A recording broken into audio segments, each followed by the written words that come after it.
Kag sa numero 1 sa mga balita, subong nga adlaw.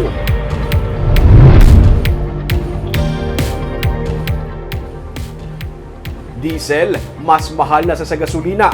Gani mga driver sa pasahero nga salakyan, nagapauli-unod to inibisan pa maadlawan ang ilang panyaga, ini para makakilot lang. Yaring report.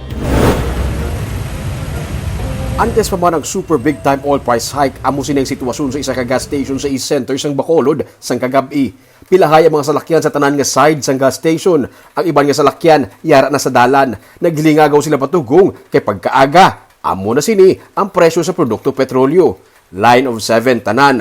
Yara sa 74 pesos ang litro sa diesel, kag 72 naman ang gasolina. Nalapawan na sa diesel ang bilis ng gasolina. Bagluwa sa pribado nga mga motorista nga diesel ang inatugong, nagabatsag ang mga driver sang dipasay nga salakyan. Ang ini nga mga driver sang Mansilingan Central Market nga rota, nagaistoryahanay. Ang ilang organisasyon hindi magupod sa untat biyahe sa Marso 21 tubtub 22. Pero sila mismo nga mga driver magasuporta sa kausa nga sila man ang makabenepisyo. Kaya po mas tambay lang sa balaya. Hindi ka magbiyahe man. Mapundo, bali mapundo lang sa balaya, hindi lang kayo makakuan. Hindi ka magbiyahe sa unang adlaw. Oo eh. Amo man ang iyang mga kaupdanan.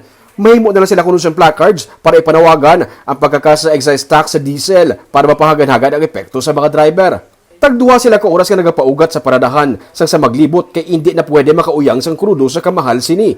Gali sa bilog nga adlaw, 5 lang kabalik-balik ang ilang mahimo. Ang ginahimo namon sir, amo na ang pag-parking na lang di. Na at least makuno kami antes magpataklad sa Mansilingan. Pasado las 12 na, pero ari pa sila diri kag wala pa makapanyaga. Naghulat pa sila sa ilang turno nga makabiyahe pa Mansilingan kag didto na lang magpanyaga sa ilang mga balay para makakinot. Dito ka nagapanyaga. Bisan tinunuras ka pa to kapuli. Hindi ko nanuras ka nakalabot, amo na mapanyaga na. Pero mas makatipid ka dito manyaga, hindi na magbalon. Dapat kuno sa panahon subong, ginahimo ang tanan nga pamaagi para makakinot.